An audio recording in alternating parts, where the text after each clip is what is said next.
Prime Minister Winston Churchill arrives at the Canadian area in Germany for a tour of inspection. General Simonds, 2nd Canadian Corps commander, conducts the party. On a gun sight, the PM fires a 9.2 heavy against German positions. The dauntless leader receives a grand welcome from Dominion troops. Churchill tanks are used as bleachers. Men of the Highland Division and their pipe band are out in force to greet the chief.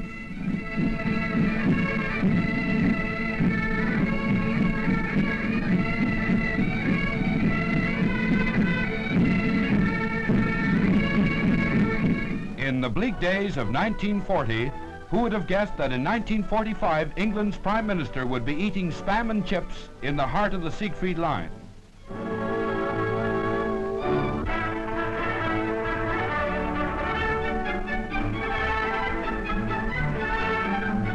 The foothills of the Apennines and the vast expanse of Lombardy plains have guarded for centuries the smallest and most ancient republic in Europe. The motto of San Marino means liberty. Its crest has seen the struggle of many contending armies throughout the ages.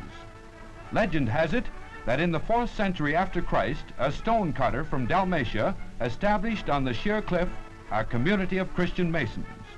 They were engaged in building the walls of Rimini. They established the republic, which has ever since been an independent state. Canadians on leave pay it a visit. The Regent's Palace houses 2 captain regents chosen every 6 months. They supervise an unique form of democracy.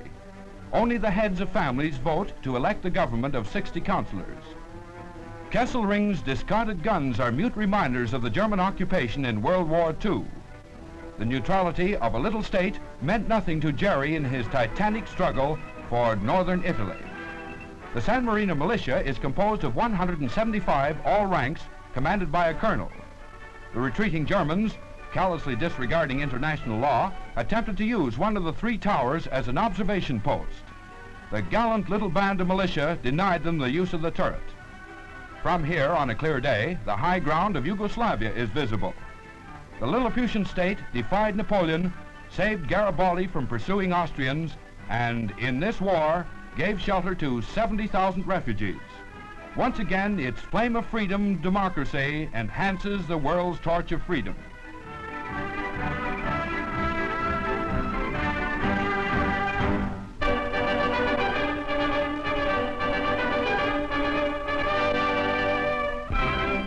In Italy, human mascots supplant animals in the soldiers' favor. The Westminster Regiment adopts John Simoncelli. John's home was in Cattolica. He now accompanies the regiment as interpreter and chore boy. Another company found Gino in a shell hole. As his whole family were dead, he was adopted. Gino is very proud of his uniform. His stripes are awards for his progress in speaking English. A potential new Canadian citizen is Honorary Corporal Gino Brigaglia.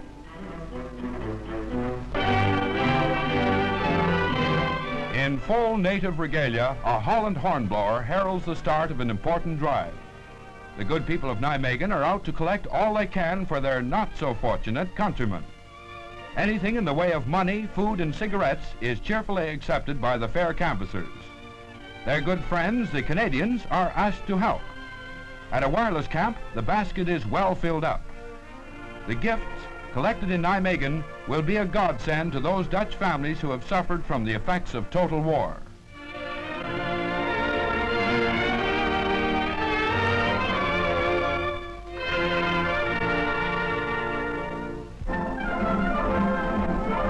It's time for the face-off in Maple Leaf Gardens. Before a crowd of 11,000 fans, the Chicago Blackhawks tangle with the Toronto Maple Leafs in a clean-cut, crowd-pleasing tilt.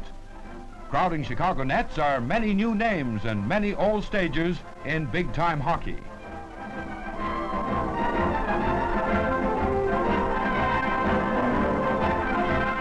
Kennedy breaks up a Chicago power play and sails down the ice to score for Toronto.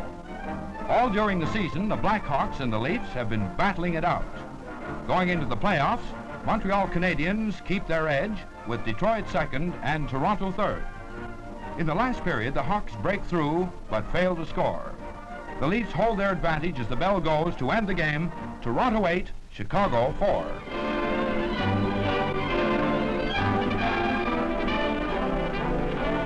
In Canada, the Army Air Survey Wing makes a vital contribution to Allied victory. Here, the soldier student is taught the ancient art of map making by means of all the modern methods.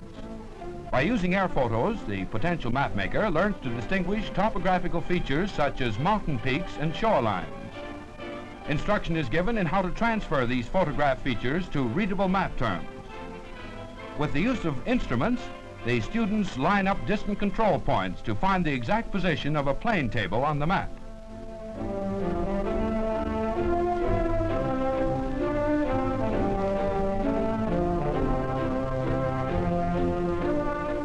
With this instructional background, the map maker prepares accurate, detailed maps of invasion areas from aerial photographs. Thus, the combination of optics, drafting, and mathematics plays an important role in charting the blueprint of victory.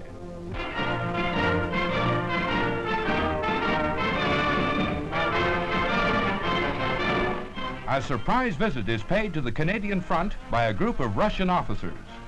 They see first-hand demonstrations of Canadian equipment. Among the group are Major General Suslaparov and Dragoon. Accompanied by General Crerar, they inspect machine gun sites of the 1st Canadian Army. Joining Crerar's Navy, they witness the use of the amphibious vehicles which have played such a vital part in the advance through flooded areas.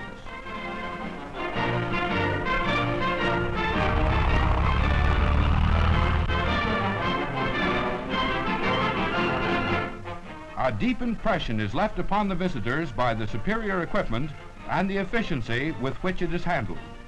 Both jaws of the trap are fast closing on the Nazi wolves.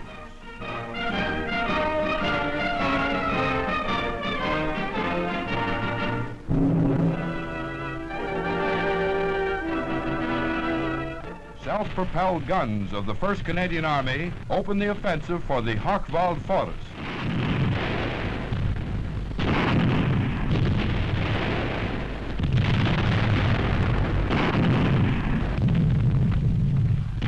Again, British and Canadian troops of the Allied left flank break into a Nazi cordon of steel. The performance of Caen is repeated. Striking southeast from Cleve against terrific artillery and infantry resistance, the town of Kalkar is captured. Under cover of darkness, the German task force holding the town has withdrawn. At first light, British troops move in to find a cowed and fawning populace. They want to make friends, but our troops will have no part of them. The no fraternizing order is well observed.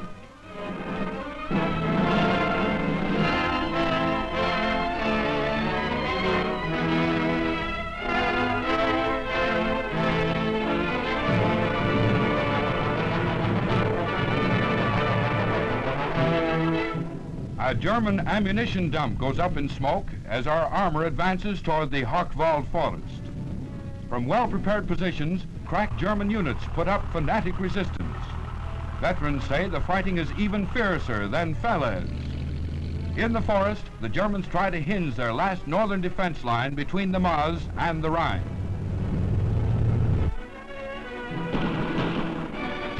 Throwing in every available reinforcement to prevent a link-up of the Canadian 1st and the American 9th Armies, the enemy is slowly pushed back.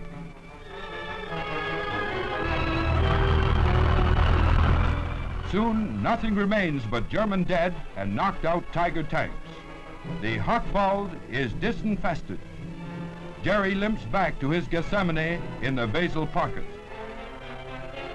Grim paratroopers are bagged by hundreds.